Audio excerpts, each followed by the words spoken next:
Okay, this is my setup for the using the horn antenna. This antenna. Okay, basically I'm using the frequency of 2 GHz with 13 dBm power, and connect this to the horn antenna. The horn antenna are able to produce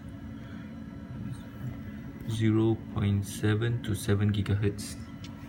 So this horn antenna is placed directly to the snails, and basically right now I already placed the second container, and this one already take about 20 minutes. Apart from this container, you can see like there's no other effect, still active. So